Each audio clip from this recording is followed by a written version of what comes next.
सो जय हिंद everyone, welcome back to the channel. आज की वीडियो में हम डिस्कस करने वाले हैं कि कौन कौन सी प्राइवेट यूनिवर्सिटीज़ के फॉर्म निकले हैं पीएचडी एडमिशन के लिए। और उसके लिए सिर्फ आपकी एलिजिबिलिटी सिर्फ इतनी है कि आप एमए पास आउट होने चाहिए, कि आपका एमए क्लियर हो चुका हो, रिजल्ट आपके हाथ में हो। ठीक है, और फिर ज़रूरी नहीं है कि आपके पास नेट है या नहीं, जेआरएफ है या नहीं, ज़रूरी नहीं है इसके लिए। प्लस कोई एंट्रेंस अगर आपने अभी तक क्लियर किया है कि नहीं, वो भी ज़रूरी नहीं है। ठीक है, तो किस बेसिस पे एडमिशन होगा, क्या क्राइटेरिया है इन यूनिवर्सिटीज़ का, वो भी मैं बताऊंगी।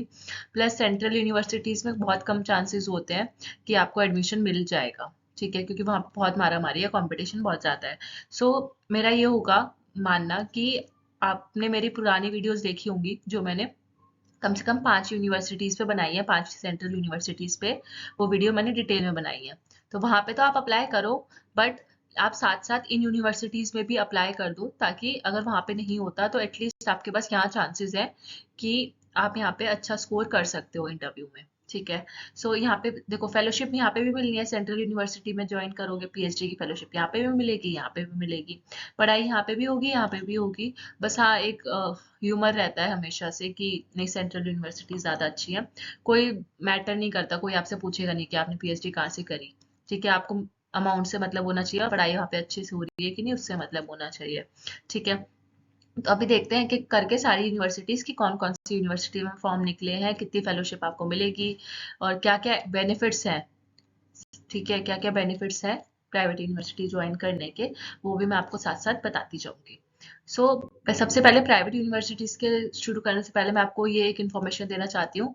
मतलब इन्फॉर्मेशन भी क्या, रिमाइंड करवाना चाहती हूँ कि जिसने इग्नू का अभी तक फॉर्म नहीं भरा है, वो आप भर सकते हो। लास्ट डेट जो इग्नू की है वो है 31 दिसंबर 2023। ठीक है, 31 दिसंबर है इसकी लास्ट डेट। एप्लीकेशन फी 1000 रुपये है, और इसमें आपका ऑनलाइन एंट्रेंस टेस्ट होगा। अगर आप एंट्रेंस क्लियर कर लेते हो तो इग्नू में भी आप एलिजिबल होगे पीएचडी के इंटरव्यू के लिए। ठीक है, सो वो आप देख लेना अपने हिसाब से। बहुत सारे लोगों ने इस पे ऑलरेडी वीडियो बनाई है, मैंने नहीं बनाई थी।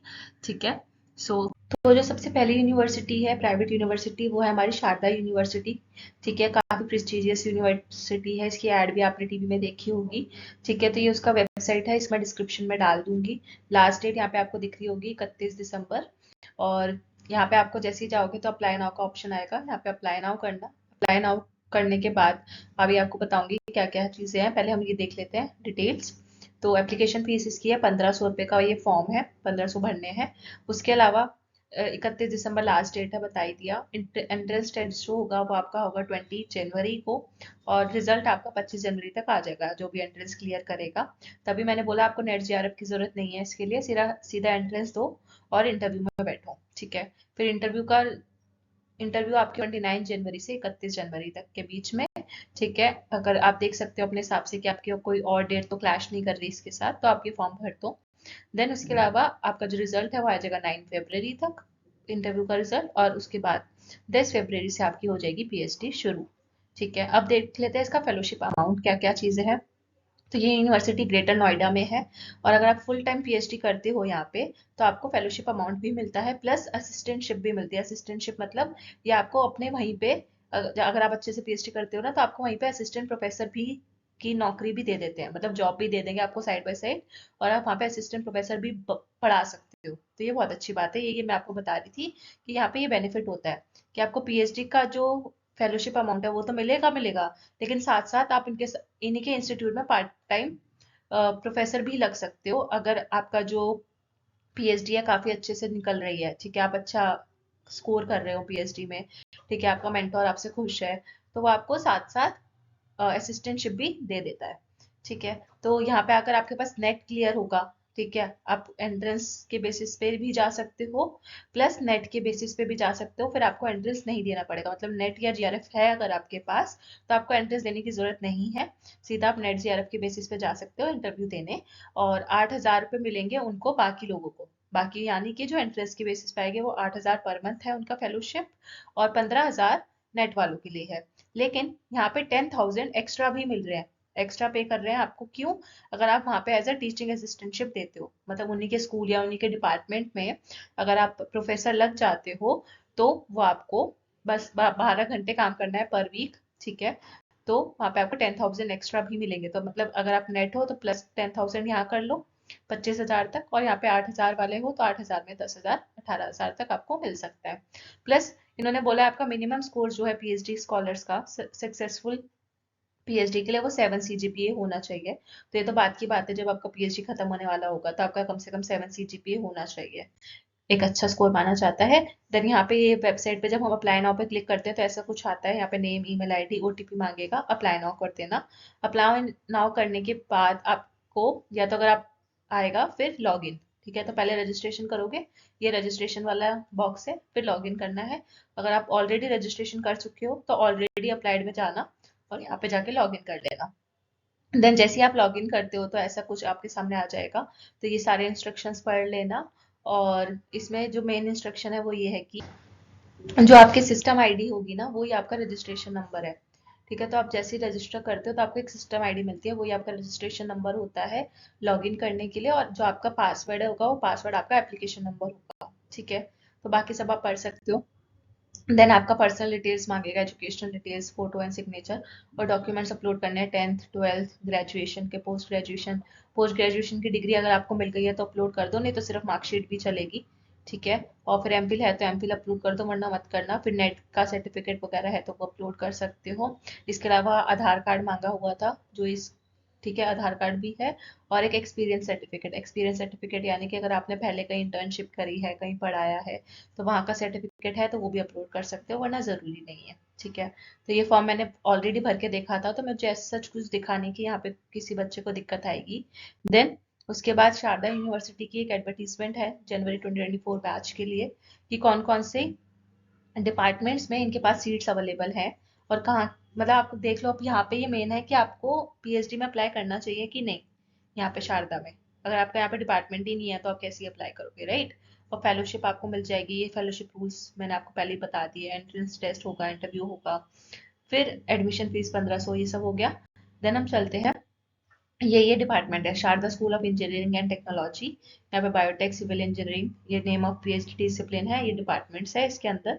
मतलब ये नेम ऑफ स्कूल है, इसके अंदर कुछ डिपार्टमेंट्स आते हैं, या आप इसमें से अपना डिपार्टमेंट कौन सा है वो देख लो, ठीक है। और पीएचडी किस में हो सकती है, तो बायोटेक वाले बायोटेक में पीएचडी करेंगे, सिविल इंजीनियरिंग सिविल में करेंगे, और ब्रॉड एरियाज ऑफ रिसर्च भी आप पढ़ लेना, क्योंकि आपको रिसर्च प्रपोजल करना पड़ेगा, राइट।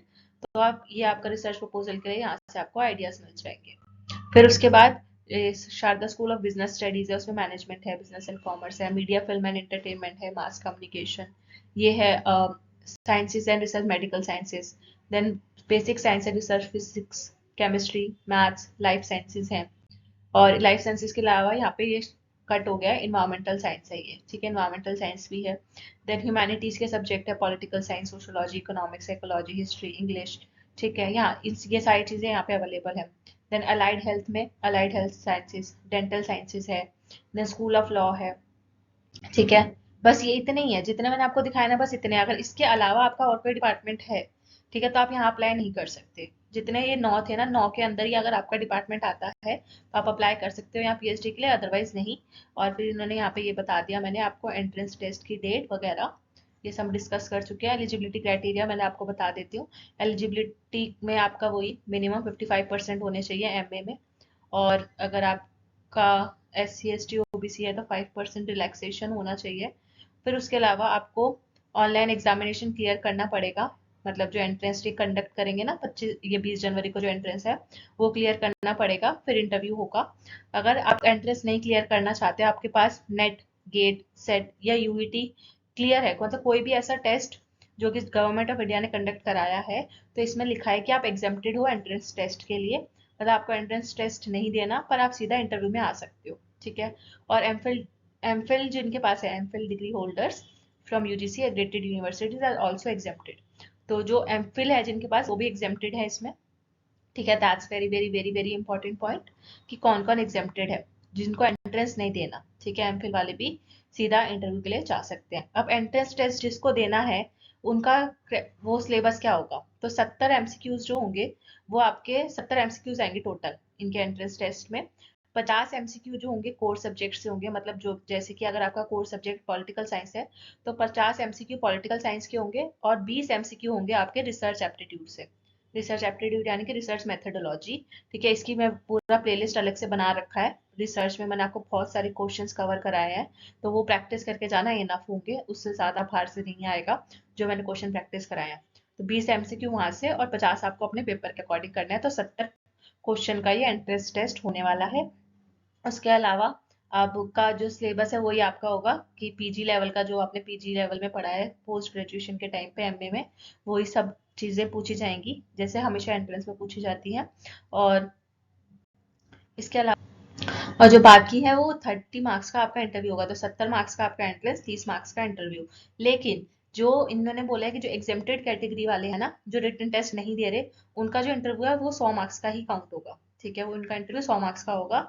प्लस अगर आप मतलब आपके पास नेट है और इंटरव्यू आपका 100 मार्क्स का होगा। एंट्रेंस वालों को ज्यादा फायदा लग रहा है मुझे यहाँ पे, क्योंकि 70 क्वेश्चन दो और 70% आपका यहाँ पे ही क्लियर हो जाएगा, बस 30 मार्क्स का इंटरव्यू बचेगा। ठीक है, फिर उसके अलावा और कुछ ज्यादातर है नहीं इसमें खास, बस आप ये देख लो कि अगर आपको कोई भी क्वेरी आती है फॉर्म फिल करते टाइम या और कुछ, तो आप यहाँ पे ईमेल आईडी दे रखी है इन्होंने अपनी, तो यहाँ पे आप अपनी क्वेरी डाल सकते हो या डायरेक्ट इस नंबर पे कांटेक्ट भी कर सकते हो सुबह 9 से 5 बजे के बीच में। ठीक है, और इसमें ऐसा जो और कुछ बताने जैसा है नहीं, ऑनलाइन मोड में होगा आपका entrance test and interview for the PhD admission shall be conducted in online mode. तो ऑनलाइन इंटरव्यू होने वाला है इसमें। Classes for full time and part time scholar shall be conducted in physical and blended mode. तो classes तो आपकी physical होंगी जब आपका पीएचडी में एडमिशन हो जाएगा, लेकिन टेस्ट, एंट्रेंस टेस्ट और इंटरव्यू ऑनलाइन होगा आपका। ठीक है, तो ये बहुत अच्छी बात है, आपको वहाँ पे जाना भी नहीं पड़ेगा। फिर उसके बाद university reserves all rights to increase decrease, ये तो कुछ है नहीं, पीएचडी वैकेंसीज को वो अपना ही बता रखा है एक्स्ट्रा। सो ये हो गया आपका मेन मेन चीज़ें। आई होप यहाँ पे आपको कोई दिक्कत नहीं होगी। इसके अलावा कोई भी एक्स्ट्रा पॉइंट आपको पूछना है तो आप सीधा यहाँ पे कांटेक्ट कर सकते हो, क्योंकि इसके अलावा मेरे को भी कुछ नहीं पता। जितने नोटिस वेबसाइट पे थे सब मैंने निकाल के आपके सामने पेश कर दिए। ठीक है, अब बात करते हैं नेक्स्ट यूनिवर्सिटी की, गौतम बुद्धा यूनिवर्सिटी। ठीक है, गौतम बुद्धा यूनिवर्सिटी में आप अप्लाई कर सकते हो, इसका भी लिंक मैं डाल दूंगी डिस्क्रिप्शन में।